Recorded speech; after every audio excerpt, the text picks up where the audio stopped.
한국 차를 타라고. 지금 나랑 장난해? 여기 캐나다의 한 소방관이 소리치고 있습니다. 이 남성은 평생을 소방관으로 일하면서 미국산 차량만을 고집했다고 합니다. 그런 그가 어느 화재 현장에서 마주한 한국 차량의 충격적인 비밀을 알게 되면서 혼란에 빠졌다고 하는데요. 결국 그는 자신이 알게 된 사실을 온라인에 퍼뜨리게 됐고 그 정보로 인해 캐나다 전역이 난리가 났다고 합니다. 과연 어떤 사연인지 지금 알아보겠습니다.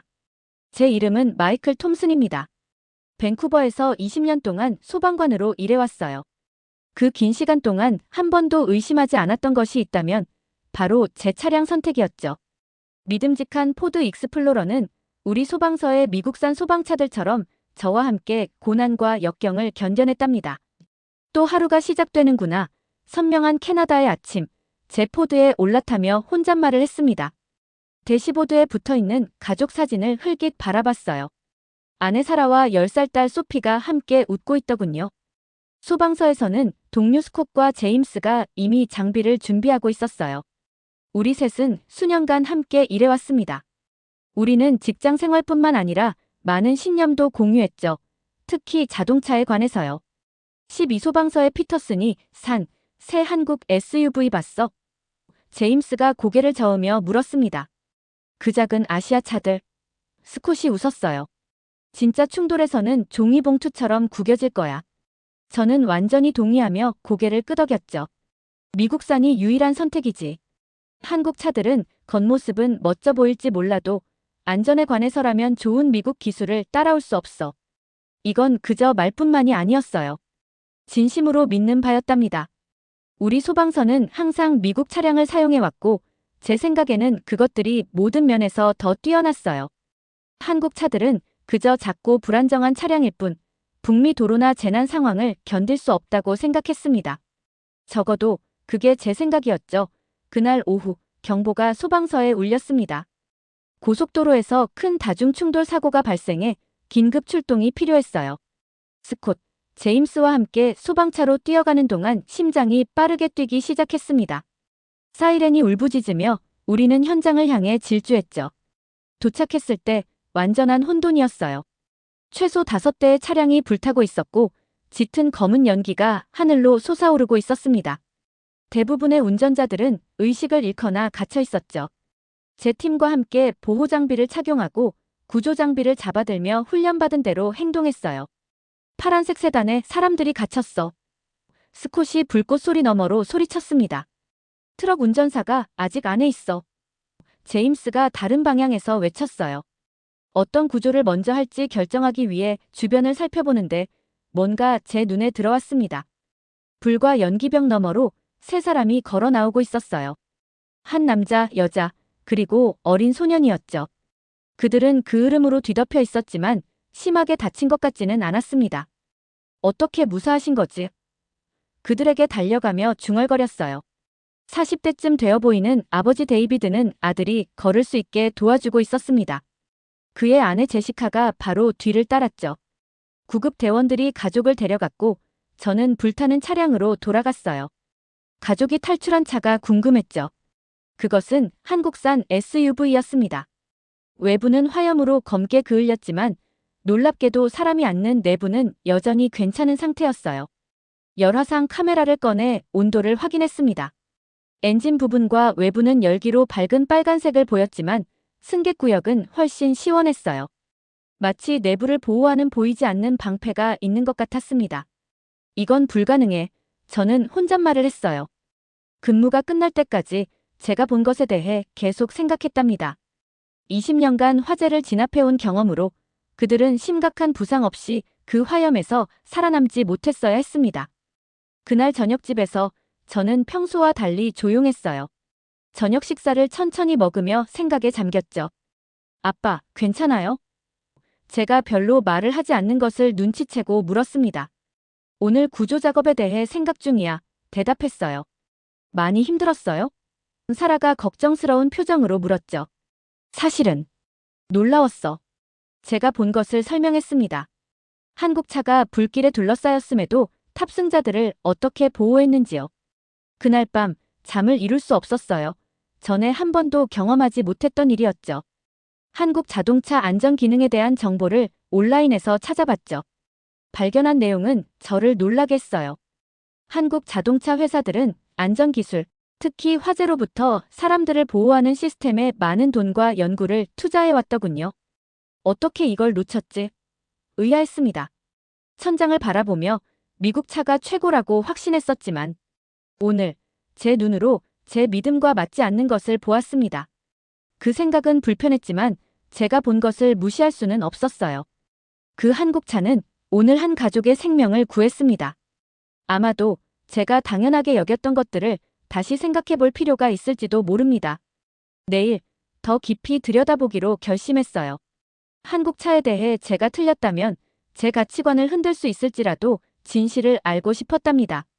다음 날 소방서에서 제가 본 것에 대한 생각이 머릿속에서 떠나지 않았어요. 조용한 시간에 컴퓨터 앞에 앉아 지난 5년간의 차량 화재 사고에 관한 우리 부서의 데이터베이스를 열었습니다. 제가 목격한 것이 단순한 행운이었는지 아니면 더 깊은 의미가 있는지 알고 싶었죠. 뭘 보고 있어? 스콧이 제 어깨 너머로 들여다보며 물었습니다. 어제 사고에 대해 뭔가 확인 중이야. 저는 시선을 화면에서 떼지 않고 대답했어요. 제가 발견한 사실은 충격적이었답니다. 대부분의 차들은 화재가 발생한 후 3분 이내에 죽음의 덫에 빠지게 됩니다. 불길이 빠르게 승객석으로 퍼지죠. 하지만 한국 차량들은 평균 8분의 보호 시간을 보여줬어요. 대부분의 미국 차들보다 거의 3배 더 길었습니다. 5분의 차이. 저는 혼잣말을 중얼거렸어요. 그것이 생과 사의 차이지. 뭐라고? 제임스가 방 건너편에서 물었습니다. 아무것도 아니야. 저는 재빨리 대답했어요. 아직 제 발견을 친구들과 공유할 준비가 되지 않았죠. 우리 모두 미국 차가 최고라고 강하게 믿었으니까요. 수년간 우리가 생각해온 것에 도전하기 전에 더 많은 증거가 필요했습니다. 그 주가 끝날 무렵 예상치 못한 이메일을 받았어요. 한국 자동차 제조사의 캐나다 지사가 병원 보고서를 통해 그 사고에 대해 알게 되었더군요. 심장 질환이 있는 소년의 부모인 데이비드와 제시카가 제 이름을 언급했답니다. 그들은 제가 그들의 차가 어떻게 그들을 보호했는지에 관심을 가졌다고 회사에 말했어요. 이메일에는 저와 제 가족을 밴쿠버에 있는 그들의 기술센터로 초대한다는 내용이 담겨 있었습니다. 그날 저녁 식사 때 사라에게 이 사실을 언급했어요. 가볼까? 접시 위에 으깬 감자를 휘저으며 물었습니다. 당연히 가봐야죠. 그녀는 미소를 지으며 대답했죠. 당신의 마음을 속이지 말아요. 저는 웃었어요. 그냥 내가 항상 믿어왔던 것과 뭔가 맞지 않는 것 같아. 그 토요일 아침 한국 자동차 기술센터로 향하는 동안 이상하게 긴장감이 느껴졌습니다. 작은 사무실에 몇 대의 전시 차량이 있을 거라 예상했죠. 하지만 제가 본 것은 상상과 전혀 달랐어요. 최첨단 기술이 있는 현대적인 시설이었습니다. 우리 안내자는 김지혜 씨였어요. 캐나다 연구부서 설립을 돕기 위해 한국에서 이주한 엔지니어였죠. 그녀는 회사의 안전 접근 방식에 대해 열정과 정확성을 가지고 이야기했습니다. 안전은 단순히 충돌 테스트에 관한 것이 아닙니다. 지혜가 건물을 안내하며 설명했어요. 모든 상황, 특히 화재에서 생명을 보호하는 것이죠. 그녀는 세이프존 개념과 화재 차단 시스템이라 불리는 것을 보여줬습니다. 이것들은 엔진룸과 승객 공간 사이에 배치된 특수 내화 소재로 불길의 확산을 크게 늦췄어요. 화재에서는 1분 1초가 중요합니다. 지혜가 말했어요. 우리의 목표는 사람들에게 탈출하거나 구조될 더 많은 시간을 주는 것이죠. 그녀가 비디오와 모델로 테스트 절차를 시연하는 것을 지켜봤습니다. 제 마음은 계속 불타는 잔해에서 걸어나오는 그 가족에게로 돌아갔어요. 대부분의 견학 동안 조용했던 소피가 갑자기 물었죠. 왜 그렇게까지 열심히 일하세요? 지혜는 제 딸에게 미소 지었습니다. 우리는 단순히 차를 만드는 것이 아니기 때문이에요. 사람들이 소중한 일상의 순간을 보내는 공간을 창조하는 거죠. 우리는 소피 아빠처럼 생명을 구하고 싶어요. 목에 뭔가 걸린 느낌이 들었어요. 소방관으로 20년 동안 저는 자동차 제조를 그런 방식으로 생각해 본 적이 없었습니다. 제 직업처럼 또 다른 형태의 생명 구조라니요. 견학이 계속되면서 점점 더 많은 질문을 하게 되었어요. 정말로 답변에 관심이 생겼죠. 기술은 인상적이었습니다. 제가 상상했던 것보다 훨씬 뛰어났어요. 수십 년 동안 제 마음속에 살아있던 작은 아시아 차라는 이미지는 새롭게 배우는 모든 것과 함께 무너져 내리고 있었습니다. 떠나기 전에 사고 현장에서 찍은 열화상 이미지에 대해 언급했어요. 지혜는 제가 연구 목적으로 그것들을 공유할 의향이 있는지 물었습니다. 물론이죠. 저는 말했어요. 차를 더 안전하게 만드는데 도움이 된다면요. 처음으로 제가 익숙한 방식과는 다르게 생명을 구하는데 기여할 수 있을 것 같은 느낌이 들었습니다. 집으로 돌아가는 길에 제가 본 모든 것에 대해 생각하며 조용했어요. 생각이 많아 보이네요. 사라가 제 팔을 만지며 말했죠. 내가 틀렸어. 저는 인정했어요. 이 사람들은 자기가 하는 일을 알고 있어. 내가 생각했던 것처럼 싸구려 차를 만드는 게 아니야. 그들은 내가 존재하는지도 몰랐던 기술로 생명을 구하는 기계를 만들고 있어. 사라는 미소 지었습니다. 누구나 맹점이 있어요, 마이클. 중요한 건 기회가 주어졌을 때 그것을 넘어서 볼 의지가 있는 거죠. 그날 밤 차고에 앉아 제 포드 익스플로러를 다른 눈으로 바라봤습니다. 20년 동안 그것이 제 가족에게 가장 안전한 선택이라고 믿었죠. 이제는 더 이상 확신이 서지 않았어요. 다음 날 직장에서 조용히 연구를 계속했습니다. 안전보고서, 충돌 테스트 데이터, 내화성 등급을 찾아봤어요. 증거는 명확했습니다. 한국 제조업체들은 제가 주목하지 않는 동안 지난 10년 동안 안전기술에서 큰 진전을 이루고 있었더군요. 스콧이 점심시간에 저를 한국 화재 보호 시스템에 관한 기사를 읽는 것을 발견했죠. 갑자기 한국차에 관심을 갖는 이유가 뭐야? 그는 눈썹을 치켜 올리며 물었습니다. 그냥 조사 중이야. 저는 가볍게 말했어요. 그들의 새로운 모델이 화재 시 최대 8분까지 불길을 막을 수 있는 특수 소재를 가지고 있다는 걸 알고 있었어. 그래.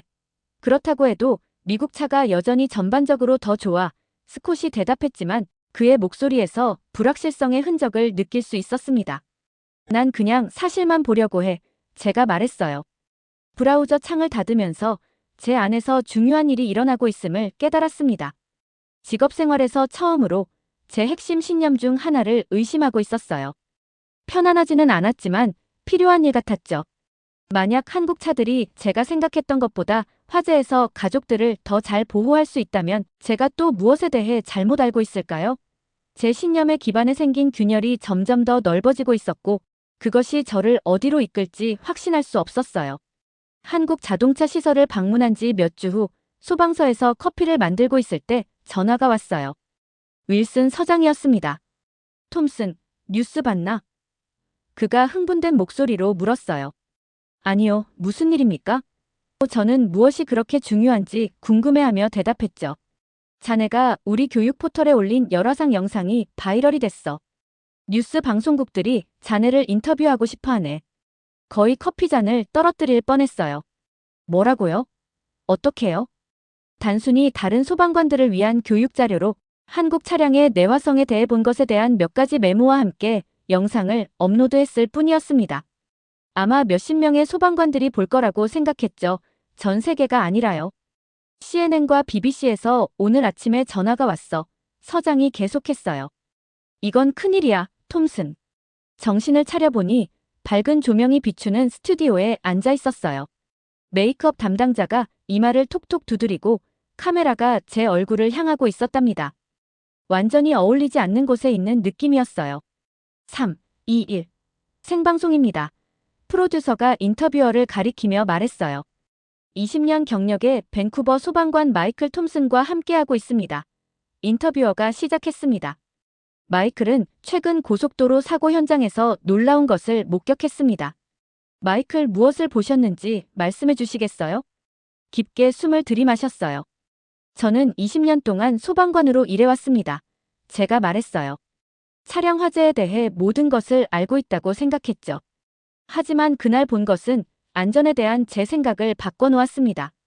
그 가족을 구한 첫 번째 구조자는 저가 아니었어요. 그것은 그들의 차였습니다. 한국 SUV가 화염에 휩싸였음에도 탑승자들을 어떻게 보호했는지 그리고 심장병을 앓는 소년이 있는 가족이 어떻게 치명적이었을 상황에서 걸어 나왔는지 설명했어요. 그리고 계획하지 않았던 일을 했습니다. 한국 차량에 대한 이전의 편견과 증거가 어떻게 저의 견해를 제고하게 만들었는지 솔직하게 이야기했어요. 때로 우리는 믿음이 진실이어서가 아니라 단지 익숙하기 때문에 그것을 고수합니다. 제가 말했어요. 소방관으로서 저는 그럴 여유가 없어요. 생명은 제 개인적인 편견이 아닌 증거를 따르는 것에 달려 있습니다. 인터뷰가 방송된 후 메시지로 전화가 계속 울렸어요. 친구들, 가족, 동료 소방관들 모두 제가 한 말에 대해 이야기하고 싶어 했답니다. 어떤 이들은 지지했고 다른 이들은 회의적이었죠. 하지만 모두가 이야기하고 있었어요. 인터뷰는 한국을 포함해 전 세계에 방송되었습니다. 며칠 안에 한국 자동차 회사 본사로부터 이메일을 받았어요. 그들은 저를 자문으로 국제안전 캠페인에 참여하도록 초대하고 있었답니다. 일주일 후 뉴스를 읽다가 한 보도가 눈에 띄었어요. 이번에는 러시아에서 또 다른 차량 화재가 있었답니다. 중국산 차를 타고 여행하던 가족이 충돌했고 문이 꽉 끼었더군요. 안에 있던 5살 아이가 살아남지 못했어요. 무거운 마음으로 보고서를 읽었습니다. 특히 조사 결과를 봤을 때요. 그 차의 내부 보호 시간은 단 1분 30초에 불과했어요. 제가 관찰한 한국 차량의 8분과는 현저한 대조를 이루었죠. 그 6분 30초가 그 아이에게 생사의 차이가 될 수 있었을 겁니다. 이 비극은 제 결심을 강화시켰어요. 캐나다 소방관들을 위한 특별훈련 세미나를 조직하기 시작했습니다. 차량 화재 구조에 대한 새로운 접근법을 가르쳤죠. 화재에서 다른 차량들이 어떻게 반응하는지, 어떤 차가 사람들에게 더 많은 탈출 시간을 주는지, 그리고 이 지식을 바탕으로 어떻게 구조의 우선순위를 정할지 설명했어요. CNN이 제 세미나에 대해 듣고 두 사건을 비교하는 다큐멘터리를 제작했습니다. 한국 차에서 살아남은 가족과 러시아에서의 비극이요. 그들은 진보된 안전 설계의 생명 구조 잠재력을 강조했어요. 다큐멘터리가 방송된 후 제 이메일 받은 편지함이 폭발했답니다. 전 세계 소방관들이 더 많은 정보를 원했어요. 자동차 안전 옹호자들이 제 발견을 인용했죠. 소비자 단체들은 차량 안전 등급에 화재 보호 시간을 포함시키기 시작했습니다. 소방서에서도 변화가 일어나고 있었어요.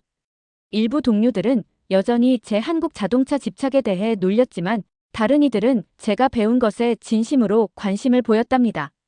제 새로운 견해에 가장 저항적이었던 제임스조차도 딸을 위한 새 차를 고려할 때 안전 기능에 대해 질문하기 시작했답니다. 모든 것을 바꿔놓은 그 고속도로 사고 후 6개월, 저는 새 한국산 SUV를 몰고 집 앞 차도에 들어섰어요. 20년 동안 저의 충직한 동반자였던 포드 익스플로러는 이제 없었습니다. 한때 제가 비웃었을 법한 차와 교환했답니다. 소방서 일부 사람들은 여전히 나를 놀려 그날 저녁 함께 설거지를 하며 사라에게 말했어요. 이제 나를 서울맨이라고 부르더라고. 사라는 웃으며 비눗방울을 저에게 튕겼어요. 적어도 놀림의 창의성을 발휘하네요.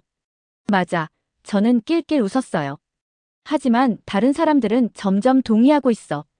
그들 중 2명이 지난 주말에 한국 차를 시험 운전했지. 제임스는 심지어 내년에 딸이 대학에 들어갈 때 한국 차를 사줄 생각까지 하고 있어. 소방서에서도 확실히 변화가 일어나고 있었답니다. 소방서는 구조장비로 테스트할 2대의 한국 차량을 주문했고 결과는 유망했어요. 추가 안전 기능들이 위험한 구조 작업에 이상적이었죠. 어떻게 생각해? 스콧이 새 차량 중 하나로 시험 운전을 마치고 돌아온 후 물었어요. 핸들링이 예상보다 좋더라. 그가 인정했어요. 그리고 그 모든 안전 기능들 인상적이야. 어느 날 아침 이메일을 열어보니 눈물이 나는 메시지가 있었어요. 사고 당시 그 가족인 데이비드와 제시카로부터 온 것이었습니다. 그들은 회복되어 학교 앞에서 웃고 있는 이든의 사진을 첨부했더군요. 그는 플라스틱 소방관 헬멧을 쓰고 있었어요. 그날 도움을 주셔서 감사합니다. 메시지에는 이렇게 적혀 있었어요. 이든은 커서 소방관이 되고 싶어 해요. 당신은 그의 영웅입니다. 그 주 지혜는 우리 소방서를 방문해 부서 전체의 한국 자동차 안전 기능에 대해 더 설명해 주었습니다. 몇 달 전만 해도 작은 아시아 차들을 비웃었던 많은 동료들이 관심을 가지고 경청하며 기술적인 질문을 하고 진정한 호기심을 보이는 모습을 지켜봤어요. 당신 나라는 이런 혁신을 매우 자랑스러워할 것 같습니다. 한 소방관이 언급했어요. 지혜는 미소를 지었습니다. 우리는 자랑스럽지만 항상 개선의 여지가 있다는 것도 알고 있어요. 그래서 여러분 같은 전문가들의 피드백이 매우 가치 있답니다. 동료들이 지혜와 교류하는 것을 지켜보며 따뜻한 성취감이 저를 감쌌어요. 저는 단순히 불을 끄는 사람에서 편견을 깨고 생명을 구하는 지식을 전파하는 교육자로 성장했답니다. 그날 저녁 한국 SUV를 타고 집으로 운전하면서 6개월 만에 얼마나 많은 것이 변했는지 생각해 보았어요.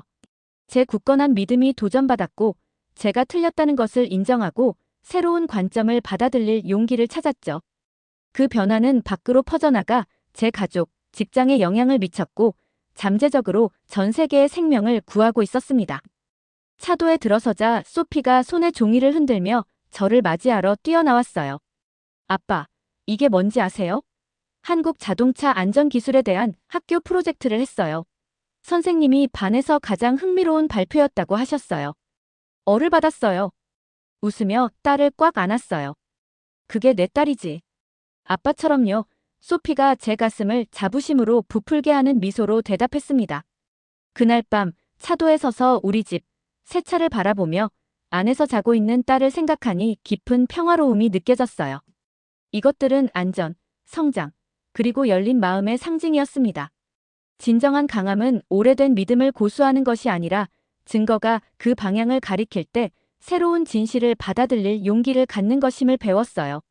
강하다는 것은 결코 마음을 바꾸지 않는 것을 의미하지 않습니다. 때로는 자신이 틀렸다는 것을 인정할 만큼 용감해지는 것을 의미하죠. 그리고 때로는 그런 새로운 진실이 가장 예상치 못한 곳에서 오기도 합니다. 그들 안에 소중한 생명을 보호하는 방식을 조용히 혁명화한 한국 자동차 회사처럼요. 지난주 우리 소방서는 또 다른 차량 화재에 출동했어요. 충돌 후 불이 붙은 차 안에 4명의 가족이 갇혀 있었습니다. 우리가 도착했을 때 최악의 상황을 우려했어요. 하지만 도착해보니 4명 모두 탈출할 수 있었더군요.